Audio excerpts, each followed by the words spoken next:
प्रदेश में धार्मिक पर्यटन को मिलेगी नई दिशा। मानखंड मंदिर माला मिशन की होगी शुरुआत। सीएम पुष्कर सिंह धामी ने ट्वीट कर दी है जानकारी।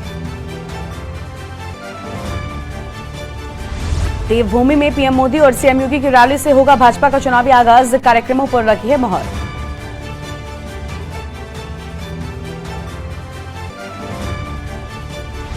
पच्चीस मई से दून और दिल्ली के बीच चलेगी वंदे भारत एक्सप्रेस। अब 3 घंटे का होगा सफर। पीएम मोदी करेंगे शुभारंभ।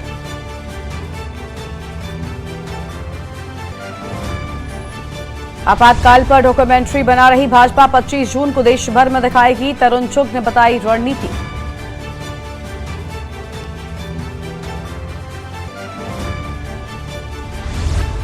यमुनोत्री आई यूपी व राजस्थान के 2 यात्रियों की मौत। 8400 यात्री रवाना हुए केदारनाथ। बद्रीनाथ धाम में हेल्प डेस्क स्थापित की गई। प्रदेश में 27 मई तक चक्रवाती तूफान का अलर्ट। बिजली विभाग में छुट्टियां रद्द। सभी को अपने दफ्तर में तैनात रहने के भी निर्देश।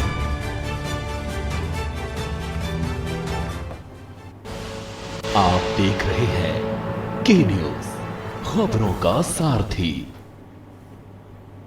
नमस्कार, के न्यूज इंडिया में आपका स्वागत है। मैं हूं आपके साथ गरिमा वाजपेयी और खबर उत्तराखंड की शुरुआत करते हैं रुड़की की खबर के साथ, जहां सरकार जनता के द्वार कार्यक्रम में मंत्री सतपाल महाराज कैबिनेट मंत्री ने सरकार की योजनाओं का लोकार्पण किया है और जनता दरबार में क्षेत्रवासियों की विभिन्न समस्याओं को सुना है। जलभराव, रास्ते की समस्या समेत तमाम समस्याएं आई हैं सामने। कार्यक्रम में कैबिनेट मंत्री ने जनता की फरियाद भी सुनी है। रामनगर के रामलीला मैदान में कार्यक्रम चल रहा है। तो जनता दरबार में क्षेत्रवासियों की विभिन्न समस्याओं को सुना गया है और कार्यक्रम यहां पर चल रहा है। कार्यक्रम में कैबिनेट मंत्री ने जनता की फरियाद को सुना है। तो यह आम खबर आपको हम बता दें, जहां पर जनता की फरियाद सुनी गई है।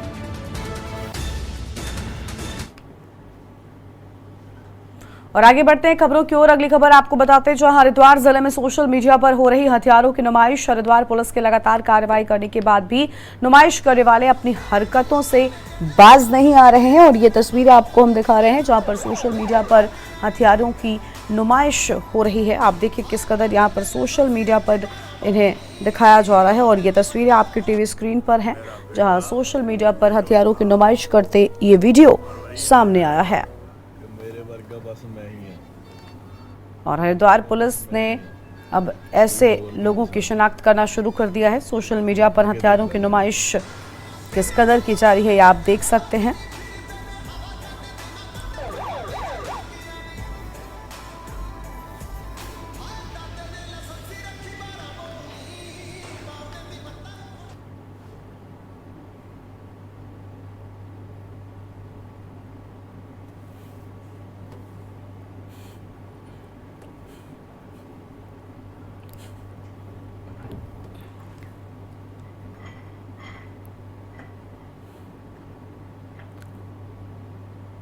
और अगली खबर का रुख कर लेते हैं, जहां पर जनपद ऊधम सिंह में खटीमा के सुरई वन रेंज में बनी सालों पुरानी मजार को ध्वस्तीकरण की कार्रवाई से बचाने के लिए आज बड़ी संख्या में भाजपा अल्पसंख्यक मोर्चा और उत्तराखंड दिव्यांग सशक्तिकरण एसोसिएशन के कार्यकर्ता ने खटीमा उपजिलाधिकारी को ऐतिहासिक मजार से जुड़े तथ्यों से संबंधित साक्ष्य सौंपकर मजार न तोड़े जाने की गुहार लगाई है। इस दौरान साक्ष्य के आधार पर लोगों ने कहा कि मई 1943 में खंडहर में तब्दील मजार को तत्कालीन वन रेंज अधिकारी चतुर्वेदी ने मजार का पुनर्निर्माण कराया था। ये लगभग 157 साल पुरानी ऐतिहासिक मजार है, जिससे मुस्लिम वर्ग के साथ ही विभिन्न वर्गों के लोगों की भावनाएं और आस्था जुड़ी हुई है। इस जगह पर साल में एक बार भव्य मेले का भी आयोजन किया जाता है, जहां बड़ी संख्या में श्रद्धालु पहुंचते हैं। लोगों ने इस ऐतिहासिक मजार को अवैध कब्जा न मानकर इसे संरक्षित रखे जाने की गुहार प्रशासन से लगाई है।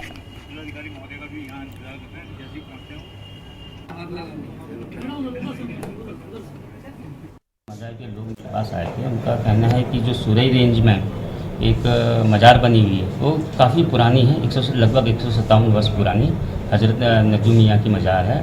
और इसके उसमें उन्होंने कुछ साक्ष्य भी मेरे को दिए। कोई किताब का एक एक्सट्रैक्ट निकाला, उसका हिंदी तर्जुमा मेरे को दिया हुआ है प्रिंट आउट करके। एक जाँच का विषय है, SDO फॉरेस्ट को मैं जाँच करने को दूँगा। अगर ये पाया जाता है कि काफ़ी वर्षों पुरानी, तो नियमानुसार कार्रवाई की जाए।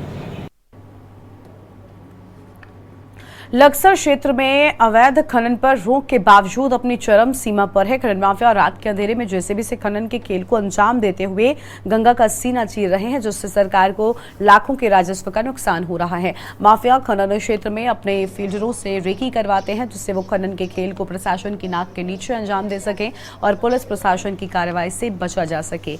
लक्सर में आधी रात को बाणगंगा में जेसीबी गरजने लगती है, तो वहीं लक्सर उपजिलाधिकारी गोपाल राम खनन पर लगातार टीम के द्वारा कार्रवाई की बात कही जा रही है, जबकि तहसील प्रशासन ने ट्रैक्टर ट्रॉली पर कार्रवाई के अलावा जेसीबी पर कोई कार्रवाई नहीं की। खनन के इस खेल को लेकर लक्सर विधायक मोहम्मद शहजाद ने चीफ सेक्रेटरी को पत्र लिखकर कार्रवाई करने के साथ ही प्रदेश के मुख्यमंत्री से मिलकर इस मुद्दे को रखने की बात कही है, ताकि सरकार को खनन पर राजस्व का नुकसान न हो और माफियाओं पर कार्रवाई भी की जा सके।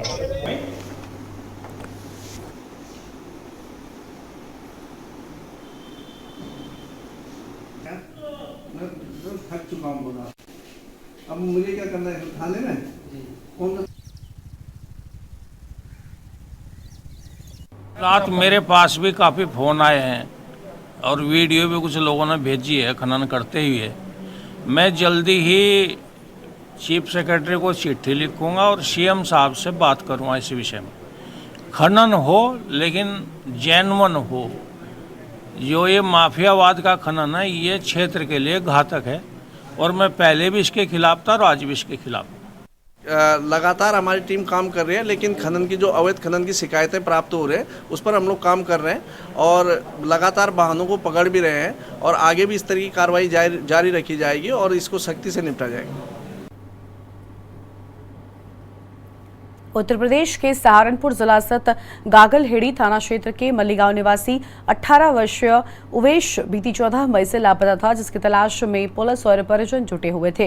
वहीं पुलिस जांच में सामने आया है कि लापता हुए उवेश के 16 वर्षीय छोटे भाई शुएब ने अपने भाई को नहर में धक्का दे दिया था और मामले की जांच करते हुए पुलिस शुएब को लेकर उक्त स्थान पर पहुंची थी, जहां पुलिस से छूटकर शुएब ने गंगा नहर में छलांग लगा दी। दोनों की तलाश के लिए यूपी और कलियर पुलिस एसडीआरएफ की टीम ने गोताखोरों के साथ मिलकर दोनों भाइयों की तलाश के लिए सर्चिंग अभियान चलाया था। गुरुवार को रेलवे पुल के पास बड़े भाई उवेश का शव मिला था, तो वहीं आज रविवार की सुबह आसिफ नगर झाल में एक शव मिलने की सूचना पुलिस को मिली। पुलिस के द्वारा जलवीर मोनू की मदद से शव को बाहर निकाला गया। वहीं शव की शिनाख्त पुलिस से छूटकर गंगा नहर में छलांग लगाने वाले छोटे भाई शुएब के रूप में हुई है और पुलिस ने शुएब के शव को कब्जे में लेकर पोस्टमार्टम के लिए रुड़की के सरकारी अस्पताल भेज दिया है।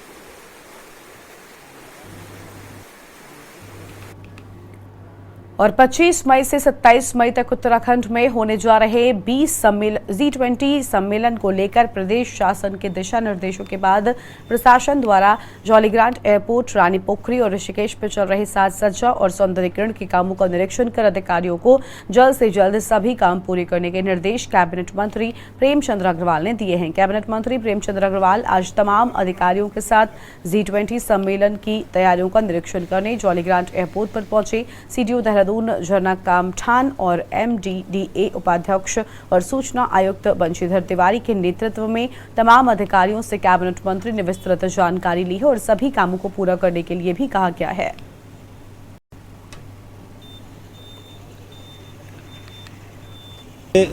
G20 के 3 बैठकों का सौभाग्य हमारे उत्तराखंड को मिला है करने के लिए और एक बैठक हमारी रामनगर में हुई है और दूसरी बैठक अभी हमारे यहाँ ऋषिकेश में जो 24-25 मतलब 24 के बाद 25-26 27 को होने वाली है, उसको लेके तैयारियों को देखने के लिए मैं आया हूँ। निश्चित रूप से मुझे खुशी है कि हमारे विभागों के द्वारा बहुत तेज़ी से इसमें काम किया गया है और उससे पहले तो मैं माननीय प्रधानमंत्री जी का धन्यवाद कर रहा हूँ, जो G20 के अध्यक्ष भी हैं, जिनके आशीर्वाद से हमें उत्तराखंड को 3 बैठकें करने का सौभाग्य प्राप्त हो रहा है और हम पूरी तरह से तैयार हैं। उत्तराखंड के बारे में आप जानते हैं कि हमारे यहाँ अतिथि देव भव शब्द एक कहा जाता है कि जो भी अतिथि आता है उसके लिए हम बहुत उसे भगवान के रूप में मानते हैं और उसके स्वागत के लिए जो भी हमारे यहाँ से बन पड़ेगा हम कर रहे हैं। G20 का हमारा डेलीगेट आ रहा है, उनके स्वागत के लिए एनसीसी कैडेट्स यहाँ पर होंगे जो कि इन देशों के झंडे लिए वहाँ पर उनका स्वागत करेंगे। तो ये टी पॉइंट पर है, जो जॉली ग्रांट के टी पॉइंट पर है। कितना बड़ा आयोजन मानते हैं? नहीं, ये देश की प्रतिष्ठा और सम्मान को प्रदर्शित करने का एक बहुत बड़ा अवसर है और उत्तराखंड के लिए भी अपनी समृद्धि को दिखाना, अपनी क्षमताओं को दिखाने का भी बहुत बड़ा अवसर है। तो उसी परिप्रेक्ष्य में शिक्षा विभाग भी जो है शासन के साथ तालमेल बैठा कर चल रहा है। और भाजपा के वरिष्ठ नेता और समाजसेवी doctor Mohammad Hasan Noori, doctor MP Singh, doctor Bhupendra Singh ने संयुक्त रूप से ठाकुर द्वारा की सीमाओं के अंदर जीवन रेखा CT स्कैन और डायग्नोस्टिक सेंटर स्थापना की है, जिसका शुभारंभ मुरादाबाद जिले के CMO डॉक्टर MC गर्ग ने किया और बताया कि ठाकुर द्वारा की जनता के लिए एक अच्छी सौगात है। जिले के CMO डॉक्टर MC गर्ग ने बताया कि स्वास्थ्य विभाग की टीम लगातार फर्जी लैबों और चूलाचाप डॉक्टर्स पर कार्रवाई कर रही है और करती रहेगी।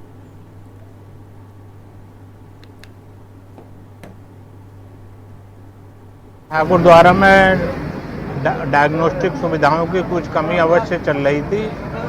हमारे अस्पताल में भी एक्सरे और पैथोलॉजी की जांचें हो जाती हैं, मगर हमारे डॉक्टर MP सिंह साहब ने CT स्कैन लगाया है।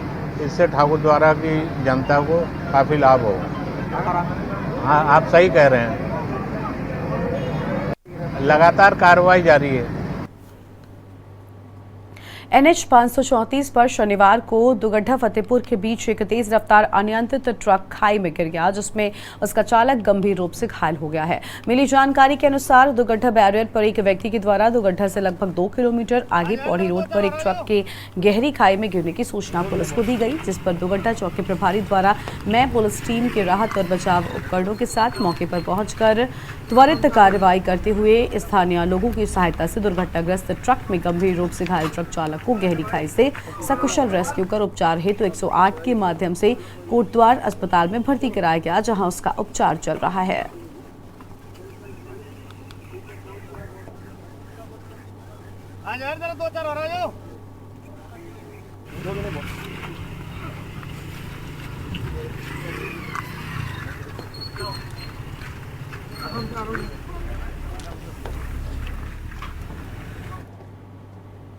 उत्तराखंड सरकार के वरिष्ठ कैबिनेट मंत्री प्रेमचंद अग्रवाल तमाम अधिकारियों के साथ G20 सम्मेलन की तैयारियों का निरीक्षण करने वाली जॉली ग्रांट एयरपोर्ट पर पहुंचे हैं और CDO देहरादून झरना कामठान और MDDA उपाध्यक्ष और सूचना आयुक्त बंशीधर तिवारी के नेतृत्व में तमाम अधिकारियों से कैबिनेट मंत्री ने विस्तृत जानकारी भी ली है।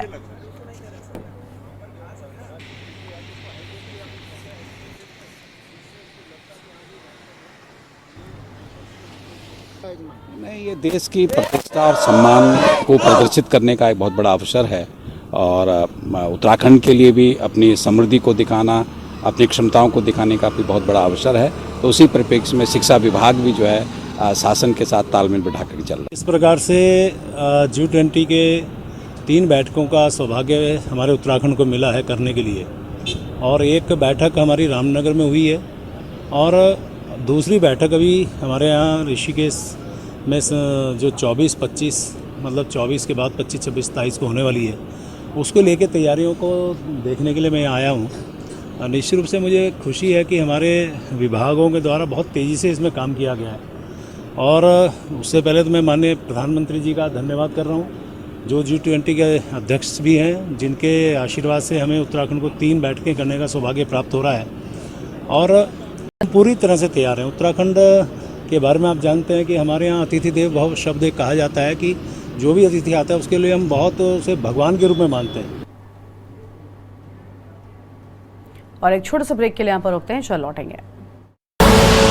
आप देख रहे हैं के न्यूज, खबरों का सारथी।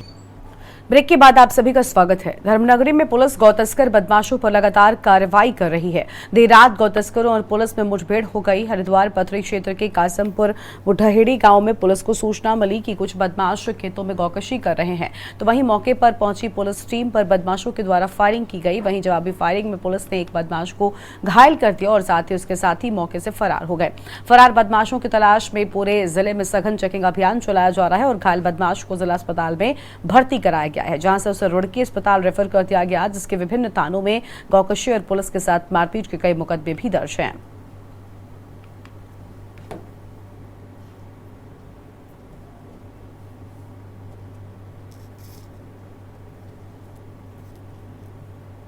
ये रात्रि करीब 11 साढ़े 11 के बीच में पथरी थाना क्षेत्र में बुड्ढाहेड़ी गांव पड़ता है। वहाँ से सूचना प्राप्त हुई थी कि कुछ संदिग्ध लोग वहाँ पर गांव में देखे गए, जिस पर हमारे आसपास की थाना पुलिस वहाँ पहुँची थी और वहाँ पर पता चला कि कुछ लोग वहाँ गौकशी के लिए इकट्ठा हुए थे।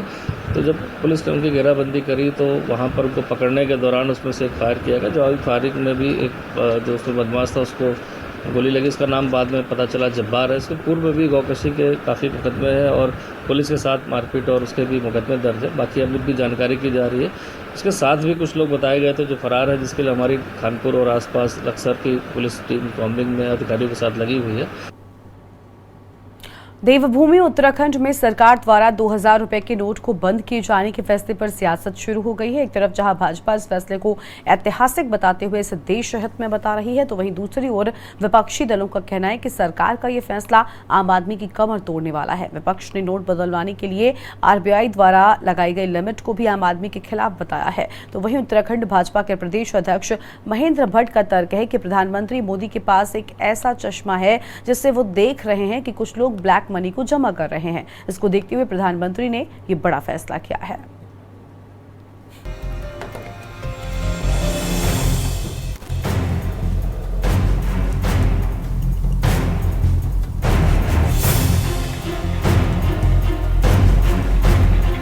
प्रधानमंत्री नरेंद्र मोदी के 8 नवंबर 2016 के नोटबंदी के ऐलान के बाद एक बार फिर सरकार ने नोटबंदी का फैसला लिया है। हालांकि इस बार सिर्फ 2000 रुपए के नोट को ही सरकार बंद करने जा रही है। रिजर्व बैंक ऑफ इंडिया ने 2000 रुपए के नोट को वापस लेने का फैसला लिया है। हालांकि ये वैध मुद्रा बना रहेगा। भारतीय रिजर्व बैंक ने बैंकों को सलाह दी है कि वे तत्काल प्रभाव से 2000 रुपए के नोट जारी करना बंद कर दें। आरबीआई ने बताया कि 30 सितंबर तक 2000 रुपए का नोट वैध मुद्रा में बना रहेगा, यानी कि जिनके पास इस समय 2000 रुपए के नोट है उन्हें बैंक में एक्सचेंज करना होगा। आरबीआई ने इस फैसले के बाद बैंकों में नोट बदलवाने के लिए लोगों की भीड़ देखने को मिल रही है।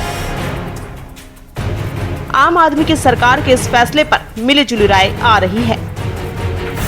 बढ़िया है, इसमें जो आम पब्लिक को नुकसान नहीं होगा। जिन लोगों ने नोट अपने घर में रख रखे हैं बेईमान आदमियों ने, उनको नुकसान होगा। सरकार को ये चाहिए कि उनके खाते चेक करे जा कि भाई कहाँ से पैसा आया। भाई 2000 का नोट उसमें बैंक में लिख के देगा, भाई 2000 के मैंने नोट जमा किए। मैं व्यापारी हूँ, 2 महीने से मेरे पास 2000 का एक भी नोट नहीं आया। इसका मतलब मार्केट में दबा रखा या फिर सरकार के पास जो जमा हो गया। नोट तो चलो वापस हो जाए, करप्शन खत्म हो जाए, इस चीज़ से तो सारे खुश हैं।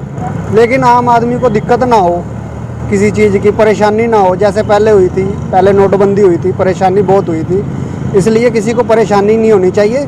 करप्शन खत्म हो जाए, इससे तो सब खुश है। सर वैसे दिक्कत तो उनको होगी जिनके पास ज़्यादा नोट हैं, जिन्होंने जमा कर रखे हैं। जो आम जनता है, हमने तो साल भर से देखा नहीं है 2000 का नोट। और जिनके पास ज़्यादा है दिक्कत तो उन्हीं को आएगी। जैसे हमारे पास है, अब हम 20,000 रुपये की नौकरी करते हैं, अगर हमें मालिक 20,000 रुपये देगा भी सैलरी, तो हम अपने अकाउंट में डाल लेंगे, हमें तो कोई दिक्कत नहीं आएगी। जिनके पास ज़्यादा नोट है उनको दिक्कत आ सकती है। वहीं राज्य में 2000 के नोट बंद किए जाने के फैसले पर सियासत भी शुरू हो गई है। विपक्षी दलों ने सरकार के इस फैसले को आम आदमी की कमर तोड़ने वाला बताया है। विपक्ष ने नोट बदलवाने के लिए आरबीआई द्वारा लगाई गई लिमिट को भी आम आदमी के खिलाफ बताया है, जबकि राज्य के मुख्यमंत्री पुष्कर सिंह धामी इस फैसले को राष्ट्र हित में बता रहे हैं। वहीं उत्तराखंड भाजपा के प्रदेश अध्यक्ष महेंद्र भट्ट का तर्क है कि प्रधानमंत्री नरेंद्र मोदी के पास ऐसा चश्मा है जिससे वो देख रहे हैं कि कुछ लोग ब्लैक मनी को जमा कर रहे हैं। इसको देखते हुए प्रधानमंत्री ने ये फैसला लिया है। कुल मिलाकर देश के साथ ही उत्तराखंड में 2000 रुपए के नोट बंद करने पर सियासत गर्मा गई है। सही क्या हुआ, पहले वाले में 99.5% पैसा रिजर्व बैंक में वापस आ गया, तो वो गलत साबित हुआ इनका फैसला। 16,000 करोड़ से ज़्यादा की रकम लगी उन नए नोटों को छापने में। एटीएम मशीनों में व्यवस्था दोबारा करने में पैसा खर्च हुआ, वो देश का पैसा खर्च हुआ, देश को नुकसान हुआ। जो मध्यम वर्गीय कारोबारी थे, निम्न मध्यम वर्ग के कारोबार थे, उनके कारोबार खत्म हो गए, वो परेशान रहे, बर्बाद रहे, लोगों को अपनी बेटियों की शादी में पैसे की दिक्कतें आई। तो आज 2000 का नोट बंद करके क्या वो चिप कहाँ चलेगी? जो ये कह रहे थे इनके बीजेपी वाली चिप लगी है, जहाँ ज़्यादा नोट होंगे वो पकड़ में आ जाएगा, गिरफ्तारियाँ हो जाएंगी, कहाँ गए? और फिर जो इसमें सबसे बड़ी कमी दिखाई दे रही है, क्योंकि पहले भी बड़े लोगों को फ़र्क नहीं पड़ा, आम आदमी को फ़र्क पड़ा, और आज भी बड़े लोगों को फ़र्क नहीं पड़ा। 20,000 की आपने क्यों कर दिया जी? सीमा क्यों तय कर दी? अगर किसी घर में 1 लाख रुपए हो, 1 लाख रुपए एक दिन में क्यों नहीं बदल सकता? आप 20,000 रुपये एक दिन में बदलेंगे, ये क्यों कह रहे हैं? इससे छोटे आदमी को फ़र्क पड़ेगा, बड़े आदमी को क्या फ़र्क पड़ा? प्रचलन से बाहर कर दिया तो कुछ अच्छा ही सोच के मोदी जी ने किया होगा, और क्योंकि मोदी जी को पता रहता है किन घरों में कितना माल है, तो उनका चश्मा ही ऐसा है कि मशीनें बुलाई जा रही हैं गिनती के लिए। कुछ लोग आज की तारीख में इस दिशा में बढ़ रहे होंगे तो उनके लिए झटका है। बड़ा ड्रामा है। पहले 500 1000 के नोट बंद किए, कहा सारा काला धन खत्म हो जाएगा, और फिर 2000 का नोट चला दिया। 5 साल भी नहीं हुए और उसके बाद वो बंद कर दिया गया। मुझे लगता है ये भ्रष्टाचार के खिलाफ लड़ाई नहीं है, बल्कि ये कन्फ्यूजन है, दुविधा है, एक सही स्पष्ट नीति नहीं है। और मुझे लगता है ये सब करने से कुछ काला धन समाप्त नहीं होने वाला है। सरकार को गंभीरता से इस पर विचार करना चाहिए। एक तरफ जहां भाजपा के नेता इस फैसले को सराहनीय बताते हुए इसे राष्ट्र हित में बता रहे हैं, तो दूसरी ओर विपक्ष इस फैसले को आम आदमी के खिलाफ बता रहा है। सवाल ये है कि क्या 2016 में प्रधानमंत्री का नोटबंदी का फैसला गलत था? आखिर नोटबंदी से देश और राज्य को क्या फायदा हुआ? आखिर क्यों सरकार को अपने ही फैसले वापस लेने पड़ रहे हैं? क्या माना जाए कि नोटबंदी का फैसला भी जल्दबाजी में लिया हुआ फैसला है? आखिर भाजपा के नेता 2016 में भी सरकार के फैसले को देश हित में बता रहे थे और आज 2023 में भी सराहना कर रहे हैं। Uttarakhand desk report.